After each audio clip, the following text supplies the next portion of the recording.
Welcome back to Spirit Keeper Equine Sanctuary. We use cooperative care training and teach voluntary behaviors for more than just veterinary, farrier, dental, and husbandry procedures. We also try to teach as many voluntary behaviors as possible when we're training the animals for riding or for recreational activities. Mina's going to show you several examples in this video of voluntary behaviors that she does. Now keep in mind that she's not restrained whatsoever and that she is free to engage in these activities or not. She is free to leave at any time. The first thing that we do is ask her to come out of her corral and into the barn so that we can get her ready for her training session. She makes a few pit stops along the way, but that's no problem. It's part of the reinforcement that she gains. And it's part of why she does these behaviors voluntarily. It's a give and take. We ask things of her, but we also allow her some freedom of choice. Now she's voluntarily picking up her hooves so that I can clean them. And she was fussier than normal.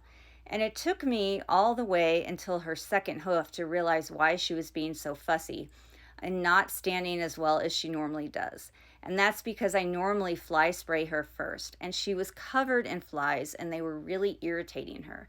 And I didn't realize until she got really fussy with this foot that I had not put fly spray on her and that the flies were bothering her. So after I finish with this foot, it dawns on me what's going on and I go and get fly spray and I take care of that. And this is actually a perfect example of one of the benefits of teaching voluntary behaviors. When the horse is free to engage or not, when they can opt out of cooperating with you, and they're doing something that's out of their normal behavior, doing something that's unusual, it can be a sign that something's wrong, that they're in pain, that they're uncomfortable, that they're fearful or distressed. And in this case, the flies were just bothering her, and that was very easy for me to take care of. I went and got fly spray. Here she's voluntarily standing for me to fly spray her, and then we finish up her feet. But it can indicate lots of things if the animal isn't cooperating. And if we're restraining an animal, we're not always going to notice that, because under restraint, they're not going to be able to tell us no or opt out of things that we're trying to ask of them. So here she's voluntarily lifting up her back feet so that I can clean them before we do our training session. And you can see her demeanor is completely different now that she's covered in fly spray and those bugs aren't irritating her anymore. She's very calm and quiet. She picks up her back feet voluntarily. She's not stomping her feet. She's not fussy. She's not trying to get away. The next thing that I'm going to do is get Mina's halter and go ahead and put that on her. This is another voluntary behavior. Even though we're in free contact, she can walk away at any time. Both ends of the barn are wide open and she could leave if she wanted. But she voluntarily stands for me to put her halter on. I'm going to halter her while I finish grooming her and while I saddle and bridle her. The next step in her cooperative care training will be to allow saddling and bridling without being haltered first. And I think she's just about ready for that. We're going to flash forward several minutes. Mina has been groomed. She's tacked up. We've walked out to the training arena and we're opening the gate. And she's learning to sidestep next to the gate as it's being opened. And then she's learning to pivot and sidestep the other way as the gate's being closed. And this is just to get her ready to do this with a rider on her back. Now, I'm not holding onto the reins while she's doing this. I'm just guiding her with my body language and hand signals. And I do use the whip as an extension of my arm, and that's all I'm using it for. I'm not using it as a punisher. Now I'm asking Mina to voluntarily follow me in the arena just as a warm-up and just to make sure that we're both on the same page and that she's mentally engaged with what we're doing and that she is on board with training today. This is her way of telling me whether she's okay with training or not, as well as all of the things you previously saw. If she wasn't okay with training today, if she wasn't okay with being ridden, she could have left at any number of points during this whole process, but she doesn't. Here Mina has one last chance to say, no, I don't want to be ridden today, but she opts to come to me instead, and we have our session under saddle.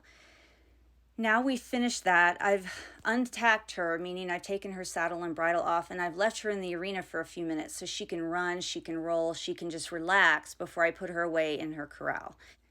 Now I come back to get her, and she was waiting for me at the arena fencing. She voluntarily put her head through, and this is an example of cooperative care in the form of voluntary haltering through protected contact. And then she chooses to meet me at the gate.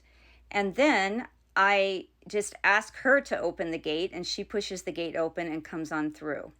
And then we just practice having her stand there and sidestep while the gate is closed. And then versus leading her to the barn, which is where I'm going to groom her and then take her back to her corral, I drop the lead rope and I just ask her to follow me, which she does.